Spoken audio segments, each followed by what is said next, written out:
Welcome, peeps, to an episode of Versus. If you're new here, make sure you're going to check out my About Me video so you can get a gist of my personality and what it is I like to do on my channel. I'll give you a little quick rundown. Basically, what I like to do is do a versus, book versus movie, book versus its TV adaptation. I discuss major plot points and plot holes and just all the similarities and differences that I find when I'm reading a book and then watching whatever adaptation it has, or vice versa. Sometimes I actually end up watching the adaptation first and then reading the book later on. And then I discuss the differences and similarities between the two. So let me know in the comments what you think about that. Let me know if there's something that you would like me to do a versus on. If you're a returning viewer, welcome back, peeps, to another episode where Melissa just rants and talks about similarities and differences and how this shouldn't have happened and this should have happened. You already know the deal by now. So in the comments, let me know if you ever read the book or watched the movie that I'm going to talk about today. Okay, January 2021. I started doing the Pop Sugar Reading Challenge. We are now in September. I'm almost done with the challenge. It has 50 prompts, and it's supposed to get you out of your comfort zone, I think, for reading books that you normally would have never read. And there have been a few that are on there that I've never read, and it was my first time, and I loved it, or I would have never thought to read because it's like Afrofuturism, or a book about like magic, dark magic, and I don't know, just prompts like that. So there's a prompt on there it says, a book that your best friend would like. And I chose my cousin, Destiny, as my best friend, because she is. I have other best friends, and it's okay if you have other best friends too. But I chose her, and the book that I chose is Confessions of a Shopaholic, by Sophie Kinsella. It was published in 2000, and it's movie adaptation of the same name, Confessions of a Shopaholic, directed by P.J. Hogan in 2009. They directed like My Best Friend's Wedding and Dark Shadows and a bunch of other cool movies. I'm not calling my cousin a shopaholic. Okay, maybe I'm calling her a shopaholic a little bit, which is why I think she would enjoy the book. We had both watched the movie prior to me even reading this book, and then I read the book and I was like, you would love this from beginning to end. You would find this hilarious. And there it goes. By the way, go follow her on Instagram. I'm going to link it down below. It's Pouring with Love. Check out her beautiful resin creations. Tell her that you're crazy, like her crazy cousin sent you over. And make sure you like and comment and interact with her on her beautiful creations. And if you're so inclined, because I feel like September is almost ending and then the holiday season comes, beautiful Christmas gifts on there. But anyway, the plot follows Rebecca Bloomwood, as she's a shopaholic. She loves to shop, and she's living outside of her means, and she ends up in a crazy debt, and she owes banks and people and creditors, and they're following her, and they're emailing her, and they're calling her. One of them, who's Derek Smith, and we'll talk about him later. And I think she means well. I don't think she's just this, I'm spending money because I can. She doesn't have the money. She's living outside of her means, and she's sort of living like a week-to-week basis. And she's buying things like I gotta go on an interview, I need a new outfit. I have this party or dinner, and I'm gonna go with my mom, I need a new outfit. And she just spirals out of control. And that's who we're following in the book, which I think she's hilarious in the book. And you all should read it. The backdrop is London. I love when the backdrop is London. It's one of the places on my bucket list to visit, and Sophie Kinsella just always paints London so beautifully, and you just really want to be there, and it transports you there. The movie takes place in New York City. I love New York City, okay? It's my city. I love being here, and I love to see it on screen, but sometimes you just want to go somewhere different. Sometimes you want to see a different backdrop. And I don't know why they didn't start there, being as the second book is called Shopaholic Takes Manhattan. So you would have eventually ended up in New York anyway. I don't get it. I think they stifle themselves like that. You have an opportunity to create beautiful series. It doesn't have to be, 5, 6, 7 books like Sophie has in Confessions of a Shopaholic. It doesn't have to be so many books like that, or so many movies like that. But it has the potential for at least 3, right? They didn't do that. Whatever. C'est la vie, right? So she's working, in the book, she's working at a finance magazine called Successful Saving. Then she lands a job as a television, or a morning show host. And she has a segment where callers come in and she helps them with financial advice. Go figure, right? A person in debt helping other people manage their money. She pulls it off. I don't know how. I don't advise this for anyone. Please save your money. And I don't know how she ends up doing it. She pulls it off and it's great. In the movie, she works for a gardening magazine, and then she lands a job at Successful Savings. Whereas the book, she was already there, and she works on television. Here, she's working in a gardening magazine, and then she lands a job at Successful Saving when she sends out a letter that's meant to be for her dream job, and it goes to the wrong place. How convenient, because at that place is her love interest, Luke Brandon.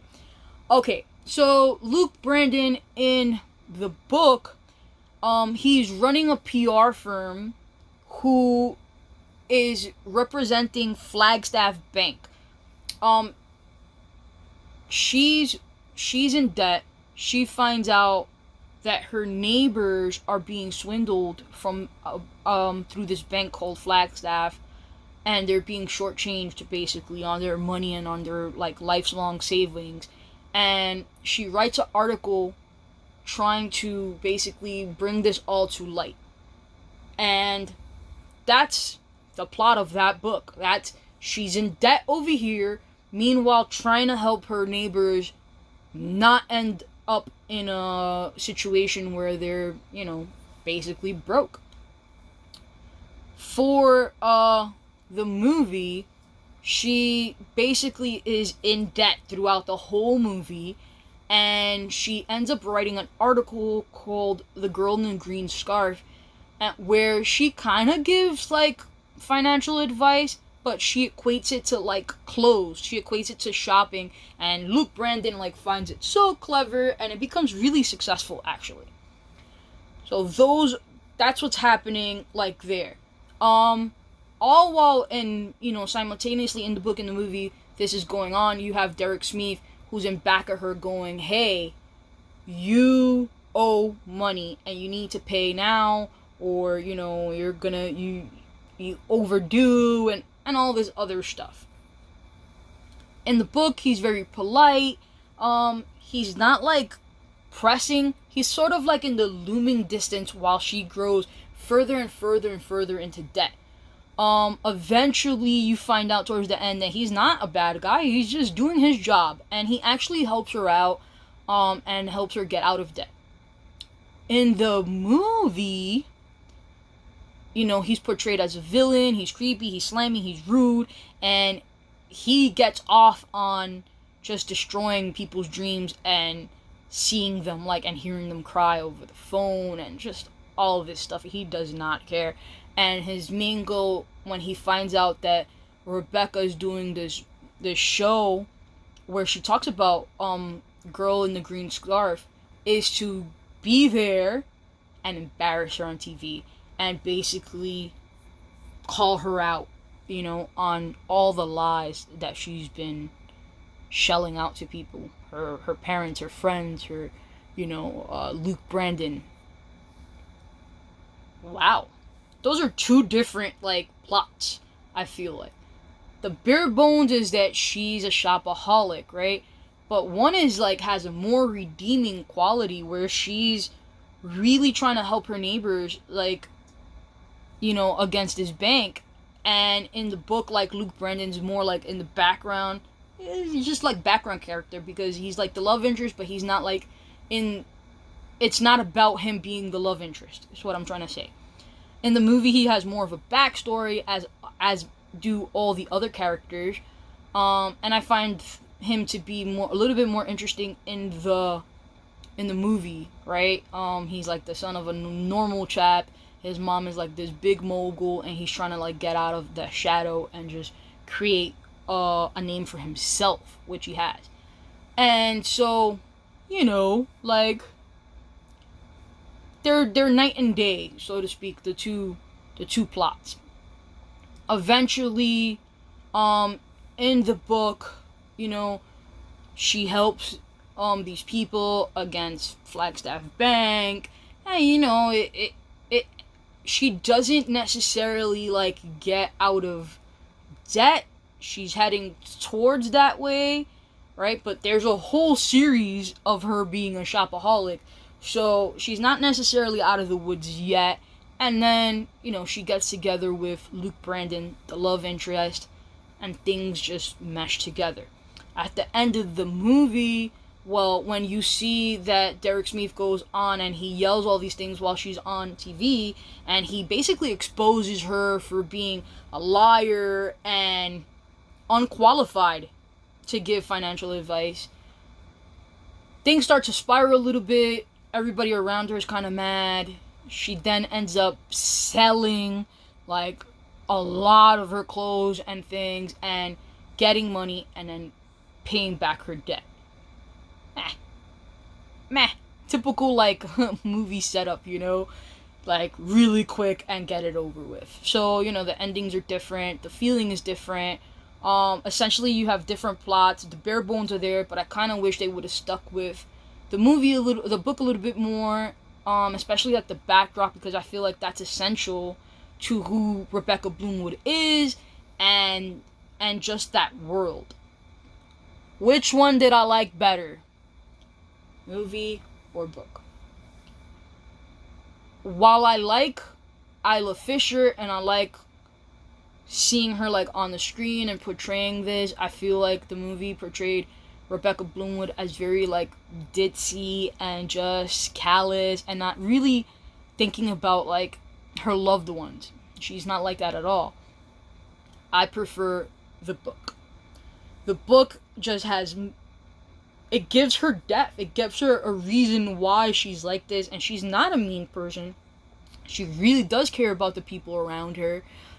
Sometimes she doesn't realize it like right away that she's doing even harm to them. And she's not really realizing that she's doing harm to herself by the way that she spends. And I just really like that book. I like how they segue into the next book, and then so on, and then so on. So the book was my favorite. Let me know in the comments if you've ever watched or if you ever read Confessions of a Shopaholic. Let me know what you think.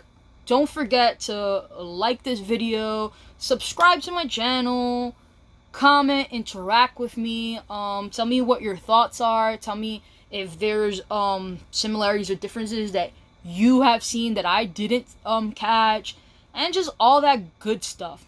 Also, don't forget to follow me on Instagram, Flicks, Food, and Flipping Pages.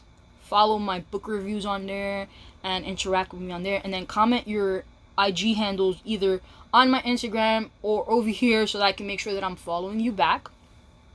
Also, go like my Likewise profile and my page. I just released a video on that and giving you a quick run through of the Likewise app. I think it's amazing. No, it's not a paid advertisement. I really truly think this app is amazing, and it's a really big game changer on getting recommendations for books, movies, and podcasts, etc. So make sure you follow me on that. I'm going to link you down below to that as well. And as always, thank you for being here. Thank you for listening to me rant about similarities and changes in books versus movies. And keep reading. I'll see you guys next time.